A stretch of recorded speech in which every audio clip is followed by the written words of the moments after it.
Welcome to the November edition of the 60 Minutes Vanity Fair poll, where we reveal what Americans really think. I'm Callie Carlin for 60minutes.com. And I'm Michael Hogan for VanityFair.com. We start with H1N1. It's been a viral story. However, very few people surveyed said they're making any major changes because of it. A slim 2% are avoiding hugs and kisses. A handful, 8%, not shaking. When it comes to hand washing, 38% said they are soaping up and sanitizing more, which may be a nice stimulus for the antibacterial industry. But the largest group, 44%, said they haven't made any major changes because of H1N1 and are just taking their chances. How about you? Which group do you fall in? Well, I happened to be in Mexico City when the outbreak first started, so I feel like I'm immune, even though I didn't catch it. But I'm washing my hands more. How about you? I fall in the last group. Haven't really done anything. Haven't done anything at all? Nope, maybe I should. Don't panic, but a little bit of caution is probably in order, yeah. Some of the biggest names in the Republican Party are working on their memoirs. Which tell-all do you want to read? Well, it seems Vice President Dick Cheney may need a new day job. Only 4% of Americans are interested in his book, compared with 7% for Laura Bush, 9% for Sarah Palin, 11% for George W. Bush, and 22% for our surprise winner, former Secretary of State Condoleezza Rice. Maybe Americans are more interested in diplomacy than we thought, or maybe they're hoping for salacious details of her close friendship with former President Bush. Next, the moral pulse of our nation. We asked what Americans think about legalizing some controversial practices, ranging from sex to drugs and death, starting with steroids in pro sports. Sorry, sluggers, but the idea strikes out. Only 10% of Americans surveyed support legal doping for professional athletes.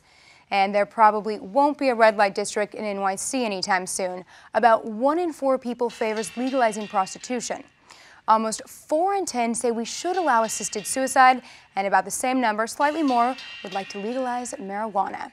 So no surprise, Michael, when you break this down along party lines, Democrats are more in favor of all 4 ideas than Republicans.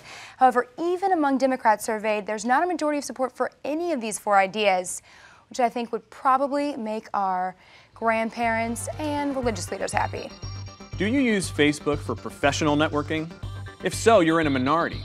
Only 11% call the site a great way to network, while 4% say they'll approve colleagues' friend requests, quote, only to avoid hurting feelings. And while it may seem that everyone and his grandmother has a profile these days, 60% of the people we polled say they don't use the service at all. 7% say they've never even heard of Facebook, which means you can write whatever you want about them on your wall. They'll never know the difference. We asked which of these 4 events you believe will happen first, and there is not a lot of hope for peace in the Middle East. In fact, people have greater faith in the discovery of aliens. More than a quarter of people we surveyed believe that ending our dependence on oil will happen first, while 40% believe or maybe desperately hope a cure for cancer will happen before any of these others.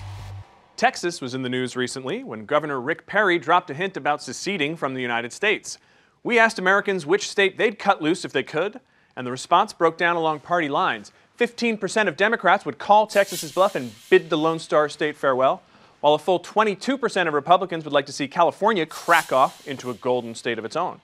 But don't roll over yet, President Lincoln. A full 60% of respondents take the united we stand, divided we fall approach and want to see the Union stay intact. What do you think, Callie, as a native Californian, about Republicans' hostility to your state? You can probably guess I think this is very unfair. After having lived in both a substantial amount of time, both New York City and California, New York City is just as liberal, if not more so, than San Francisco. So I'm not sure why those we surveyed are picking on California and letting New York off the hook. Well, I feel a little bad about this one, too, because I'm married to a Texan, and I go there a lot, and I think, you know, it's a pretty great place. I wouldn't want to see Texas go. Then again, I'm from New Jersey, so I can't really say anything about any other states. We're happy for them all to be with us. You can find a more detailed breakdown with all the results and take the poll for yourself on 60minutes.com. Plus, make sure to check out an exclusive preview of our Robert Pattinson cover story at VanityFair.com. Thanks for joining us. I'm Michael Hogan. And I'm Callie Carlin. Please bookmark both our sites, and we hope you'll join us again often.